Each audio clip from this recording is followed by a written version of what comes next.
ইরানে শুরু করা যুদ্ধ যখন শেষ করতে সুযোগ খুঁজছে মার্কিন জোট, ঠিক তখনই মধ্যপ্রাচ্য পুনর্গঠনের একটি ঐতিহাসিক সুযোগ হিসেবে কাজে লাগিয়ে ইরানের বিরুদ্ধে চলমান যুদ্ধ চালিয়ে যেতে প্রেসিডেন্ট ডোনাল্ড ট্রাম্পকে চাপ দিচ্ছেন সৌদি আরবের যুবরাজ মোহাম্মদ বিন সালমান।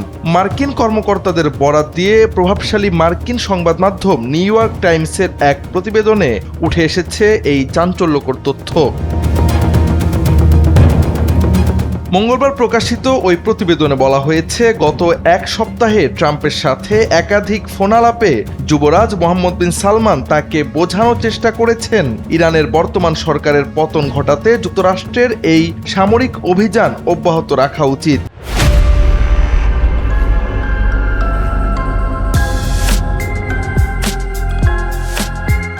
মার্কিন কর্মকর্তাদের মতে সৌদি যুবরাজ মনে করেন ইরান উপসাগরীয় অঞ্চলের জন্য একটি দীর্ঘমেয়াদী হুমকি, যা কেবল তাদের সরকার পরিবর্তনের মাধ্যমেই দূর করা সম্ভব। তিনি ট্রাম্পকে ইরানের জ্বালানি অবকাঠামো, বিশেষ করে তেল শিল্পের কেন্দ্রবিন্দু খার্ক দ্বীপ দখলের জন্য স্থল অভিযানের পরামর্শও দিয়েছেন। ইসরায়েল ও সৌদি আরব উভয়ই ইরানকে হুমকি মনে করলেও তাদের দৃষ্টিভঙ্গিতে পার্থক্য রয়েছে। ইসরায়েল একটি দুর্বল ইরানকে জয় হিসেবে দেখতে পারে, আর সৌদি আরব উদ্বিগ্ন যে এতে বিভিন্ন সশস্ত্র গোষ্ঠী তাদের তেল অবকাঠামোতে হামলা চালাতে পারে। বিশ্লেষকরা বলছেন, যুবরাজ সালমান যুদ্ধ এড়াতে চেয়েছিলেন, কিন্তু এখন যুদ্ধ থামালে পুরো মধ্যপ্রাচ্য ইরানের হুমকিতে পড়তে পারে বলে আশঙ্কা করছেন তিনি।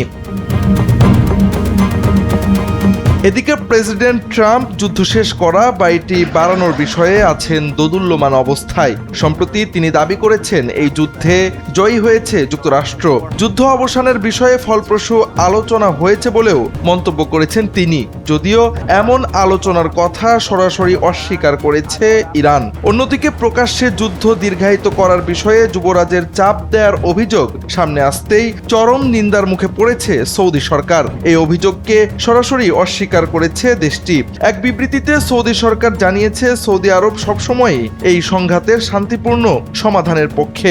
আমাদের প্রধান লক্ষ্য হলো আমাদের জনগণ এবং বেসামরিক অবকাঠামোর ওপর প্রতিদিনের হামলা থেকে নিজেদের রক্ষা করা। জাওয়াদ আহমদ, NPB।